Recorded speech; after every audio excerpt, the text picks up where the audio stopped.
Good morning friends, welcome back to mission happiness. आज हम लोग आए हैं अलीपुर जेल, जो कि अब म्यूज़ियम में कन्वर्ट हो चुका है। इस म्यूज़ियम में हम लोग आए हैं ये समझने के लिए कि हमारे जो पूर्वजों, जो क्रांतिकारी थे, जो गुलाम भारत में जन्मे थे और ब्रिटिशर्स ने हम पर बहुत सारे अत्याचार किए थे, तो उनसे आज़ादी इन्होंने कैसे दिलाई, उसके लिए उन्हें कितना कड़ा कष्ट सहना पड़ा, कितनों लोगों को अपने प्राण के बलिदान देनी पड़ी। तो ये सब समझने के लिए हमने तो हिस्ट्री में बहुत सारे बुक्स पढ़े हैं, लेकिन उतना हमारे अंदर उस चीज़ का क्लैरिटी नहीं आया था। उस मैं जो स्ट्रगल हुआ था उसका लेवल कितना ऊंचा था, वो समझने के लिए हमें इस म्यूज़ियम में आना चाहिए। ये म्यूज़ियम ब्रिटिश ज़माने में 1906 ईस्वी में बनाया गया था। मतलब ये जेल, इसका नाम है अलीपुर जेल। कुछ लोग इसे अलीपुर सेंट्रल जेल भी बोलते हैं और इसे प्रेसिडेंसी करेक्शनल होम भी बोला जाता है, यानी कि ये 3 नाम से जाना जाता है। तो इस जेल का निर्माण 1906 ईस्वी में किया गया था और 1910 से ये जेल स्टार्ट हो गया था। उसके बाद ये अभी 2020 यानी 20 फरवरी 2019 को ये जेल बंद कर दिया गया और इसको यहाँ से शिफ्ट किया गया है बारुईपुर चक्रबेरिया रोड, कोलकाता में। और उसके बाद से इसका मॉडिफिकेशन वगैरह हल्का मतलब ब्यूटिफिकेशन करके इसे म्यूज़ियम में कन्वर्ट कर दिया गया। जब ये जेल ऑपरेशनल था तो इसकी कैपेसिटी थी 2000 कैदियों की और सिक्योरिटी लेवल बहुत ही हाई था। तो अभी जो हम देख रहे हैं ये जेल के पीछे अंदर मतलब डॉक्टर विधान चंद्र रे की स्टैचू है। इस सेल में उन्हें बंदी बना के रखा गया था। इसी तरह से बहुत सारे कैदी जो जिस कमरे में उस समय रखा गया था उनको आइडेंटिफाई करके रखा गया है और उनके वहाँ पे सेल के बाहर नाम लिखा हुआ कि ये कब से कब तक इस जेल में थे। उनका अगर फेमस बहुत बड़े बड़े क्रांतिकारी हैं जैसे नेताजी सुभाष चंद्र बोस, चित्तरंजन दास, पंडित जवाहरलाल नेहरू का भी एक अलग है सेल। तो इन लोगों का एक नाम के साथ में देखिए यहाँ पर नेताजी सेल लिखा हुआ है और यहाँ पे नेताजी अपने कमरे में बैठे हैं। इस तरह का स्टैचू एक लगाया गया है। इस तरह डिटेल दिया हुआ है, आप इसको पॉज करके पढ़ भी सकते हैं कि किस साल से किस साल तक थे। ये है चित्तरंजन दास का सेल। ये सब बंगाल के क्रांतिकारी थे। जब इस जेल का निर्माण हुआ था उस समय से आज़ादी की लड़ाई तक यहाँ पे सिर्फ राजनीतिक कैदियों को ही, यानी कि जो हमारे क्रांतिकारी थे उन्हें ही इस जेल में रखा जाता था। नॉर्मल कैदियों को यहाँ नहीं रखा जाता था। और एक और ख़ास बात जो मैंने यहाँ नोटिस किया है कि इस जेल की जो मजबूती बहुत ही ज़्यादा, ये जो आप रेलिंग देख रहे हैं ये 10 इंच है और जो कमरा का दीवार है वो 15 से 20 इंच मोटा दीवार था। और अभी अब और एक चीज़ देखिएगा, ये जो लॉकिंग सिस्टम जो है गेट का, वो किसी फ्रेम में उसका ताला नहीं लगा हुआ है। मतलब दीवार के बीचों बीच से छेद करके करीबन 2.5 फीट या 2-2.5 फीट का रॉड लगाया गया है और उसका जो लॉक लगेगा वो दीवार काट करके अंदर में रखा गया है। मैं आपको दिखाऊंगा वो जगह। तो सिस्टम इतना था कि कोई कैदी चाहकर भी उसको चाबी मिलने पे भी खोल नहीं सकता अपने आप से। इतना स्ट्रॉन्ग सिक्योरिटी था वहाँ पे। अब ये देखिए यहाँ पे ये फांसी का फंदा जिसको गैलोप बोला जाता है और ये इस फांसी के फंदे पे ही उस समय जिन्हें भी फांसी लगा था अलीपुर जेल में, वो इसी स्टेज पे उनको फांसी दिया जाता था। तो ये एक बहुत ही ऐतिहासिक स्थल है जहाँ पे हमारे महापुरुषों ने अपने प्राणों का बलिदान दिया था। इसमें नियम लिखा हुआ है कि कैसे कैसे उनका मेडिकल चेकअप किया जाता था। जब ये फांसी का फंदा नहीं होता था उसके पहले पेड़ पे ही इन लोग फांसी दे देते थे। मतलब हिस्ट्री बताया गया है कि उसके पहले ऐसा फांसी दिया जाता था जब ये स्टेज नहीं हुआ करते थे, पब्लिकली दे देते थे ब्रिटिशर्स लोग ने, मतलब भारतीयों को डराने के लिए कि देखो हम ये कर सकते हैं। तो देखिए अभी हम लोग उसी मतलब गैलॉप वाले जगह में ही, फांसी वाले कमरे में ही हैं। इसके बाद हम लोग बहुत कुछ देखेंगे।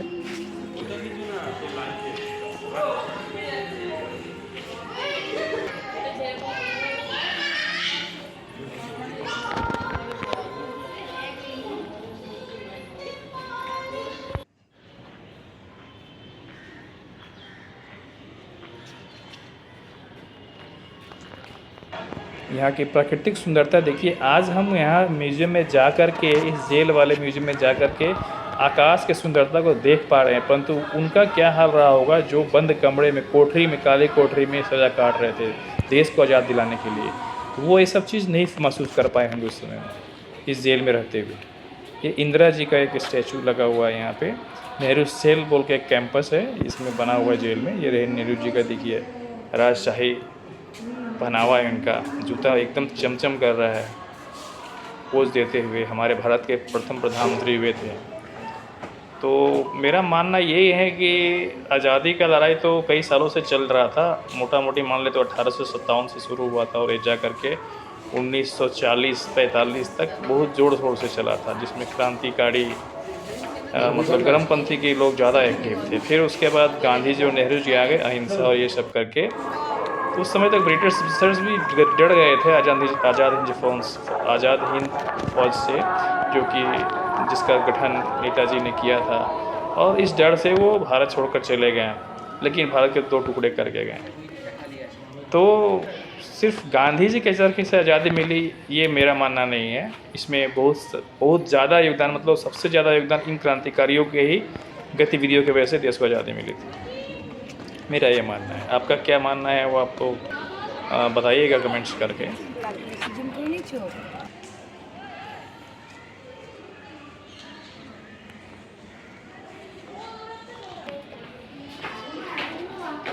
ये सब अलग अलग जो घटना हुआ था उस समय, कॉन्स्पिरेसी। ये देखिए, ये बुक है, बुक के अंदर में कटिंग करके बम रख करके ये लोग एक दूसरे को एक जगह से दूसरी जगह दिए थे। ये सब अलग अलग टाइप के बम है जो उस समय इस्तेमाल किए गए थे।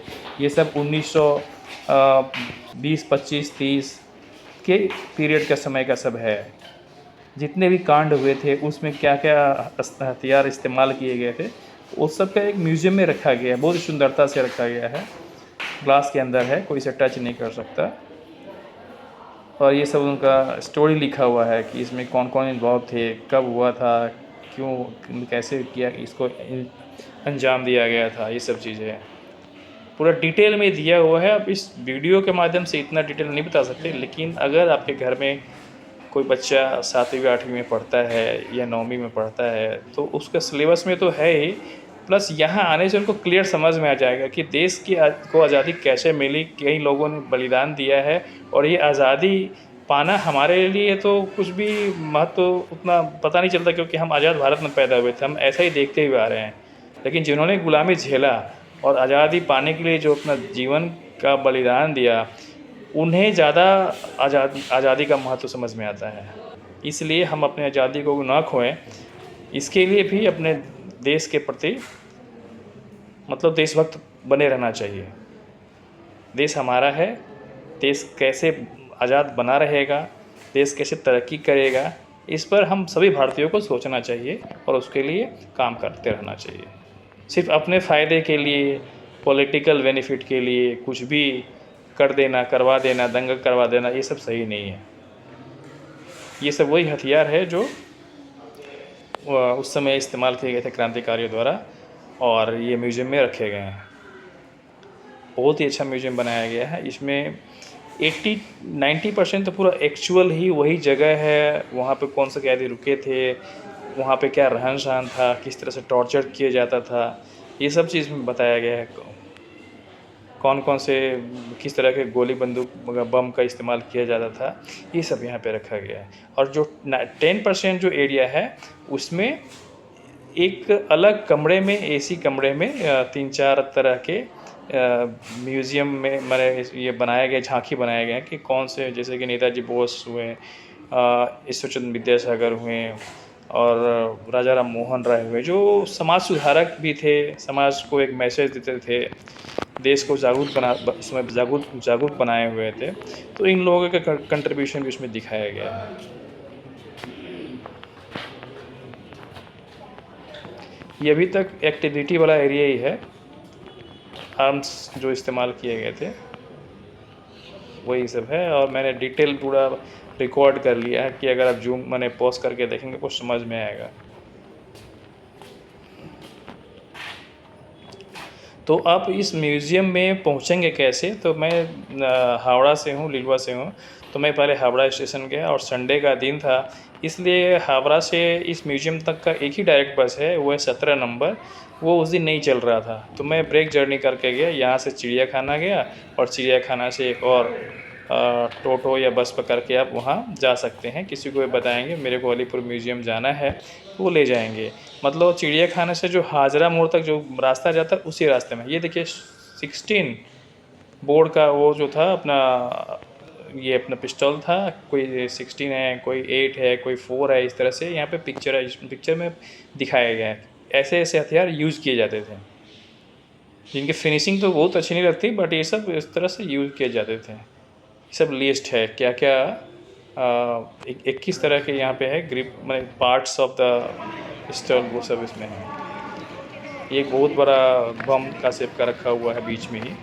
और ये जो बिल्डिंग देख रहे थे अभी मैंने दिखाया था, ये बिल्डिंग था अपना अंडमान निकोबार में जो एक जेल है, सेलुलर जेल, जो कि अपने आप में फेमस था कि वहाँ बहुत ही ज़्यादा सख्त सज़ा दिए जाते थे राजनीतिक कैदियों को, जो अपने क्रांतिकारी थे उन्हें। मतलब मौत से भी बड़ा सज़ा था। तो उसी का एक यहाँ पे इमेज है कि वो एक आदमी कैदी को दीवार की तरफ फेस करके बांध दिए हैं, और वो चाबुक मारे जा रहे हैं, और उसके पाँव को भी बांध के रखा गया है। ये एक मॉडल है उसी जेल का, सेलुलर जेल का। ये मॉडल है कि जेल कैसे उनका दीवार था, किस तरह से उसका आउटले था जेल का, हुआ है। कितना ऊंचा दीवार था ये सब वगैरह। ये उसी जेल का पूरा एक जो ये जो झांकी है म्यूज़ियम का, एक बिल्डिंग ये है, सिर्फ सेलुलर जेल के ऊपर में ही बनाया गया है। अब यहाँ पे हम लोग देखेंगे प्रिजनर्स लाइफ कैसा था वहाँ पे। हम लोग उसी में फर्स्ट ग्राउंड फ्लोर में था, अभी हम फर्स्ट फ्लोर में जा रहे हैं उसी सेलुलर जेल वाले बिल्डिंग में। तो इसके अंदर एक टीवी भी रखा हुआ है, जिसमें एक विजुअल प्रेजेंटेशन दे रहे हैं जेल के मॉडल के बारे में, और इसे बंगाल स्ट्रगल, ये सब चीज़ें। तो मैं जो गया तो मुझे लगा कि मैं पहले क्यों नहीं आया। हालांकि ये 2020-21 19 में तो ये जेल बंद हुआ था, फिर उसमें काम चला था 2-3 साल। अभी हाल के 2-3 साल में, 2 साल में ही ये इसको म्यूज़ियम में पब्लिक के लिए खोला गया है। तो मुझे लगता है यहाँ आना चाहिए हर एक भारतीय को, ताकि वो समझ सके कि आज़ादी की कीमत क्या लगाई थी हमारे पूर्वजों ने। ये सब देखिए, तेल निकालने का काम उनसे लिया जाता था। मतलब बहुत ही सख्त सज़ा था वहाँ पे। रहना जीना एकदम एक एक दिन उनके लिए कैसा रहा होगा सोचिए। लेकिन फिर भी वो उम्मीद में थे कि कब देश आज़ाद होगा और हम कब आज़ाद हवा में सांस लेंगे।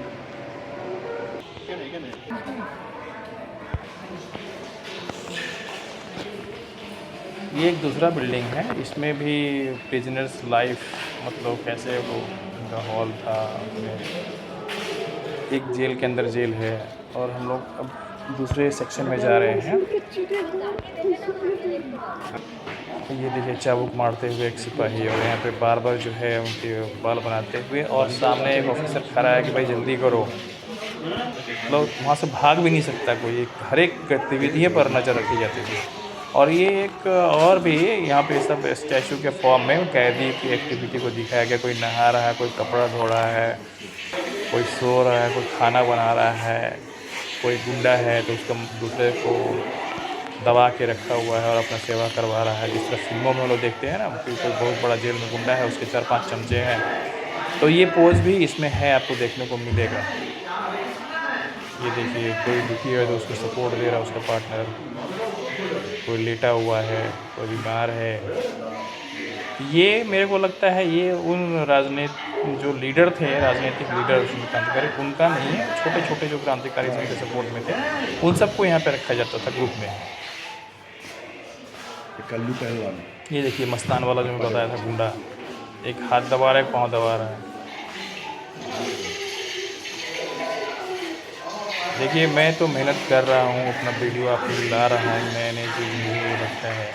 अब आपके ऊपर है कि मुझे आप कहाँ तक देखना चाहते हैं, मेरा चैनल कहाँ तक जाएगा। अभी तो स्पीड बहुत ही कम है, लेकिन मैं पॉज़िटिव हूँ अपने काम के बारे में और मैं करता रहूँगा। अब फल देना तो आप लोगों के हाथ में है, भगवान के हाथ में है। मैं इतना काम कर रहा हूँ। ये इसी म्यूज़ियम का ये यहाँ पे एक और चीज़ है, लाइट एंड साउंड शो, जो स्टार्टिंग में जब मैंने वीडियो बनाया था वहाँ पे टाइमिंग लिखा हुआ था। तो यहाँ पे 6 बजे से एवरीडे बंगला में लाइट एंड साउंड शो होता है और फ्राइडे और संडे को 7 बजे से हिंदी में भी होता है। और इसका टिकट चार्जेस है 100 रुपीज़ पर शो। और इस म्यूज़ियम में आने के लिए टिकट का जो चार्ज है, एंट्री फ़ीस है, वो 30 रुपीज़ है पर पर्सन। और 3 साल से ऊपर बच्चे के या 5 साल से ऊपर बच्चों का भी पूरा टिकट लगता है। तो ये लाइट एंड साउंड शो जो होता है वो एक ओपन ग्राउंड में है, कुछ चेयर्स लगे हुए हैं और वहाँ पे एक बहुत बड़ा डिस्प्ले बोर्ड लगा हुआ है सीमेंट का या स्ट्रक्चर का, उसी पे प्रोजेक्टर के थ्रू दिखाया जाता है। और मैं नहीं देख पाया क्योंकि मुझे जल्दी निकलना था। और इसमें होता क्या होगा कि जो उस समय जो फाइट वगैरह हुए थे ब्रिटिश सैनिक के साथ अपने इन क्रांतिकारियों का, उसका एक वीडियो विजुअल फॉर्म में दिखाया जा रहा होगा विथ साउंड। तो वो देख कर के मतलब आपके रोंगटे खड़े हो जाएंगे कि कितना कष्ट उन्होंने सहा होगा अपने देश को आज़ाद कराने के लिए। कितना मतलब अपने जान को अपने प्राण को बचाने का कोई उनका इच्छा नहीं था, बस देश को आज़ाद कराना था। चाहे जो हो जाए, जैसे हो जाए, ब्रिटिशर्स को छोड़ेंगे नहीं, उनको इतना परेशान करेंगे कि वो देश छोड़कर चले जाएँ। ये सब कुछ कॉइन्स समय-समय पे इंडिया में जो यूज़ होते बनने थे, उसके बारे में है। ये तो कॉइन नहीं है, ये किसी उसके पहले कॉइन्स थे जो मैंने दिखाया, 1 आना, 2 पैसा, 5 पैसा, 1 पैसा, 3 पैसा, ये सब वहाँ पे लगे हुए थे। तो म्यूज़ियम में ये सब भी होता है, अब इसमें एक एडिशनली डाल दिया गया है ताकि लोग आएँ तो सिर्फ़ ये नहीं समझें कि सिर्फ़ इसमें अपने क्रांतिकारियों का ही बारे में बताया गया है, कुछ एक्स्ट्रा भी डाला हुआ है इसमें लोगों को, जिनका इसमें इंटरेस्ट कम है वो देख लें। ये एक हॉल है, इसके अंदर में गवर्नमेंट ऑफ वेस्ट बंगाल को क्या-क्या अवार्ड मिले हैं उसके बारे में डिस्प्ले लगा हुआ है।